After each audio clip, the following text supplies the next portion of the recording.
The Choreographic Machine Learning Project makes the tools of machine learning accessible to artists and choreographers that are able to use software but don't have any training in programming. We also imagined it as a way of allowing dancers and choreographers to collaborate remotely in response to the COVID-19 pandemic, which ended our ability to work together in person. The primary faculty in this project are myself, Zach Dewar in the School of Visual Arts, Scotty Hardwig, a choreographer and performer from the School of Performing Art, and Myung-Hoon Jeon, who is a researcher of human-computer interaction in the Department of Industrial and Systems Engineering.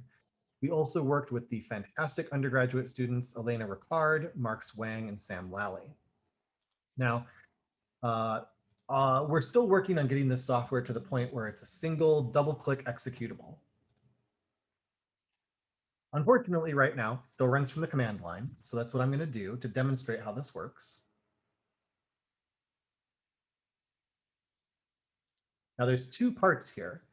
There is an application that we've built in the Unity game engine, which we're using for a convenient way to visualize and to present a user interface and to interface with something called ML agents, which is a platform that works with Python and TensorFlow, which are used for machine learning. So the first thing you need to do is create a model. You'd give your model a name, and then you would decide which joints of the human body are you going to pay attention to. Because motion capture data all really comes down to the different joints of the body that are being moved through space. So maybe we could click all of them, or maybe we only want to pay attention to some. And then we would enter labels. A label is a description of what is present in the particular recording we're going to do. Now here, I'm going to make a group of recordings. I might make 50 recordings or 100. To have big data, I'd really need millions, but we've tested this and we think we can make it work with just a small number of recordings.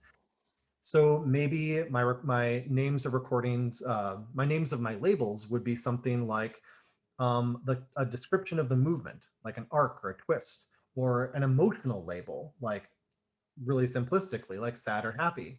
What we've been working with recently is the idea of labels that just specify the kind of anatomical movement that's happening. But this is where you would put all the different labels that you're going to use in your recordings. And then you would go to record. And this is where you need to use an Azure Kinect camera because it has a depth sensor on it.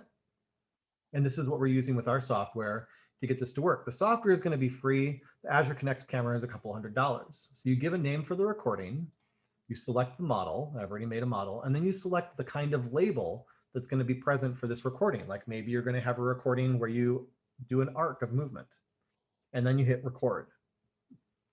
When you're done with your recording, you go to train. And here I've made some recordings already.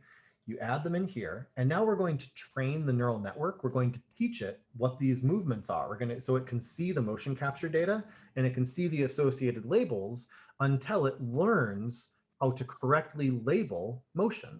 Now, to do this for real, you need way more than 2 recordings, but just to demonstrate, I'm going to hit train and it's going to start to run. Now, this is another little bug we're working out. The window gets small for some reason, which we're still figuring out. But over here, you can see that it's starting to train.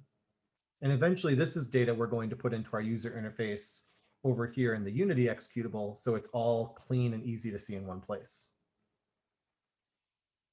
Okay, so this could continue to train for a while, but I'm going to hit stop. It probably needs to train for days or even weeks, and it would need many more recordings. But just to show how it works, I'm going to hit stop. Software is going to automatically relaunch. And then we go to the last step called classify, where we again select the model that we're using.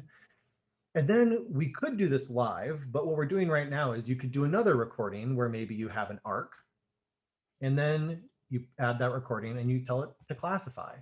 And then based on what it's learned, it tries to say whether that was an arc or a twist or whatever kind of label you've taught it. Eventually, this is data that we're going to put into the user interface to make it cleaner. But this model had 2 labels, arc and twist. And so what it sees, if it sees a 1 in the first, if there's a 1 in that first part, it means it saw an arc. If there's a 1 in the second, it means it saw a twist. And right now we just get mumbo jumbo because I didn't actually train this model. So that, in short, is what we have done. We are continuing to work on this to make it cleaner so that this is software that we can put out for anyone to use for free. And they don't have to do any of this behind the scenes work to get it to function correctly. So there's a little ways further to go, but all the steps of it are working. We have a proof and concept that we're very happy with. I hope you enjoyed, and have a great rest of your day.